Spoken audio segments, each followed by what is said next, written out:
కొంతమందికి డైట్లో బాగా వెయిట్ లాస్ అయిన తర్వాత వాళ్ళు చెప్తారు మాకు స్కిన్ లూజ్ అయ్యిందండి అని చెప్తారు. ఇది ఎక్కువ పెద్ద వయసులో జరుగుతుంది.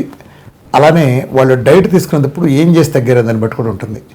డైట్లో సరిపడా ప్రోటీన్ తీసుకుని, అంటే కోడిగుడ్లు కానీ లేదా మన ఇలాంటి గింజలు, మనం చెప్పిన ఫిలెట్స్ గింజలు కానీ ఇవన్నీ కనుక తీసుకుంటా ఏ 1 మీల్లో దీంట్లో భాగంగా కనుక డైట్ తీసి ప్రోటీన్ కూడా, అంటే వెజిటేరియన్స్ అయితే పన్నీరు ఇలాంటి తీసుకుంటే అందించిన వాళ్ళకి ఆ సమస్య రాదు. అడ్డగోలుగా మామూలుగా బాగా లావు ఉంటారు వాళ్ళు, నీరు బాగా ఉంటుంది వాళ్ళ చర్మంలో, ఆ నీటి దీనిలాగా ఉండి ఒకేసారి బాగా లూజ్ అయినప్పుడు మెడ దగ్గర అక్కడ తగ్గినప్పుడు లూజ్ అనిపిస్తుంది. దీన్ని మీరు ఏం చేయొచ్చు అంటే, ఒక పక్కన మీరు చేసే 1 మీలో 2 మీలో ఏం చేస్తారో దాంట్లో డైట్తో పాటు మరి తీసుకుంటా, అంటే లిక్విడ్ ఫాస్టింగ్ అయితే సూప్స్ ఎక్కువ తీసుకుంటా, ఈ ఎక్సర్సైజ్ మెడ ఎక్సర్సైజ్ లాంటివి ఉంటాయి. స్ట్రెచ్ కాకుండా ఇలా ఉండి ఇలా తిప్పేది స్లోగా యోగాలో మీరు ఉంటాయి.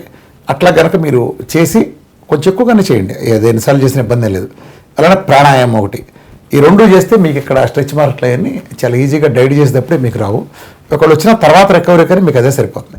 అంత ఫ్యాట్ లూజ్ అయిన తర్వాత మీకు వెంటనే ఎక్కువ ఇది అనిపిస్తుంది. ఎక్కువ లూజ్ అయిన వాళ్ళకి కొద్దిగా మెడ దగ్గర ముడతలు అనిపిస్తే అది కూడా కొంతమందికి మాత్రమే, అందరికీ అలా ఉండదు. చాలామందికి స్కిన్ టైట్గా, మన డైట్ స్పెషాలిటీ అది. అనేక మందికి ఈ డైట్ని ఒక పద్ధతిలో చేసిన వాళ్ళకి స్కిన్ మీరు గమనించి ఉంటారు, మొహాన్ని ఉండే నల్ల మచ్చలు కూడా పోతాయి, ఆ బ్లాక్గా ఉండే 20 ఏళ్ళు 25 ఏళ్ళ నుంచి మచ్చలు పోతాయి, ఆ మడతలు కూడా పోయి చాలా ఫ్రెష్గా బ్రైట్గా ఒక 20 సంవత్సరాల వయసు తగ్గటం మీరు ఇందులో గమనించవచ్చు. కాబట్టి ఎక్సర్సైజ్ అనేది దాన్ని యాడ్ చేయండి.